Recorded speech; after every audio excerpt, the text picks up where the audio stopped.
ನಮಸ್ಕಾರ, ನೀವು ನೋಡ್ತಾ ಇದ್ದೀರಾ ಸ್ಪೀಡ್ ನ್ಯೂಸ್ ಕನ್ನಡ. ನಾನು ಸುಷ್ಮಿತಾ ನಟರಾಜ್.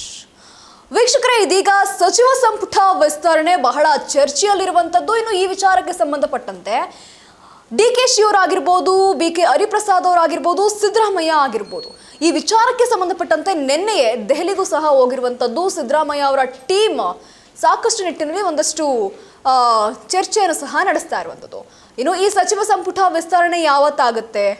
ಈ ಸಚಿವ ಸಂಪುಟ ವಿಸ್ತರಣೆ ಚರ್ಚೆಗಾಗಿ ಬುಧವಾರ ಸಂಜೆನೆ ಈಗಾಗಲೇ ಡಿ.ಕೆ. ಶಿ ಅವರು, ಸಿದ್ದರಾಮಯ್ಯ ಅವರು, ಹರಿಪ್ರಸಾದ್ ಅವರು ದೆಹಲಿಗೆ ರಾಹುಲ್ ಗಾಂಧಿ ಅನುಪಸ್ಥಿತಿಯಲ್ಲಿ ದೆಹಲಿಗೆ ಹೋಗಿರುವಂಥದ್ದು. ಇನ್ನು ಖರ್ಗೆ, ವೇಣು ಆಗಿರ್ಬೋದು, ಸುರ್ಜೇವಾಲ್ ಅವರ ಜೊತೆ ಸಭೆಯನ್ನ ನಡೆಸ್ತಾ ಇದ್ದಾರೆ.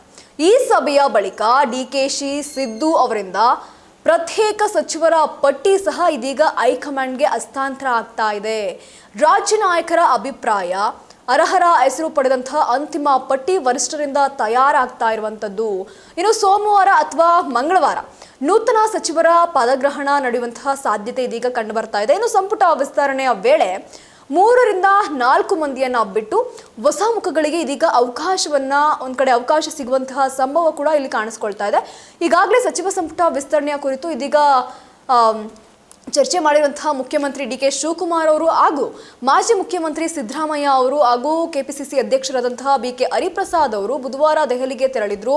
ಗುರುವಾರ ರಾಹುಲ್ ಗಾಂಧಿ ಅವರ ಅನುಪಸ್ಥಿತಿಯಲ್ಲೂ ಸಹ ಹಿರಿಯ ನಾಯಕರೊಂದಿಗೆ ಪೂರ್ವಭಾವಿ ಸಭೆಯನ್ನ ನಡೆಸಲಿದ್ದಾರೆ ಅಂತ ಇದೀಗ ತಿಳಿದು ಬಂದಿರುವಂಥದ್ದು. ಇನ್ನು ಮೂಲಗಳ ಪ್ರಕಾರ ನೋಡೋದಾದ್ರೆ ಜುಲೈ 20ರಂದು ಸೋಮವಾರ ಸಂಪುಟ ವಿಸ್ತರಣೆ ನಡೆಯುವಂತಹ ಸಾಧ್ಯತೆ ಇದೆ ಅಂತ ತಿಳಿಸಿದ್ದಾರೆ.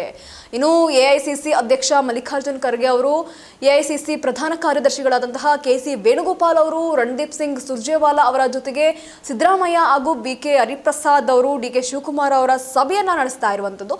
ಇನ್ನು ಈ ಸಭೆಯ ನಂತರ ಸಿದ್ದರಾಮಯ್ಯ ಹಾಗೂ ಡಿ.ಕೆ. ಶಿವಕುಮಾರ್ ಅವರು ಪ್ರತ್ಯೇಕ ಪಟ್ಟಿಯನ್ನ ಹೈಕಮಾಂಡ್ ನಾಯಕರಿಗೆ ನೀಡುವಂತಹ ಸಾಧ್ಯತೆ ಇಲ್ಲಿ ಕಂಡು ಬರ್ತಾ ಇದೆ.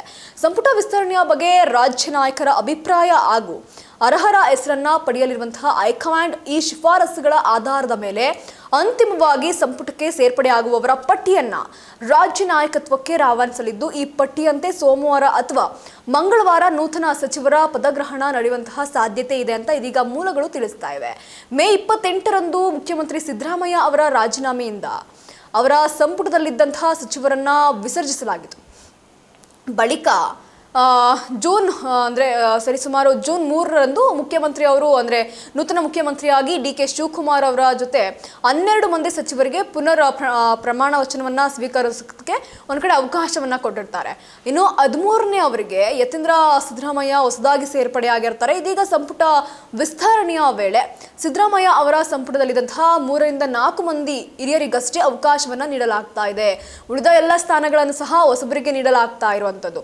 ಸಂಪುಟ ಸ್ಥಾನದಲ್ಲಿ ಪುನಃ ಸ್ಥಾನವನ್ನ ಪಡೆಯುವವರು 3 ರಿಂದ 4 ಮಂದಿ ಅಷ್ಟೇ.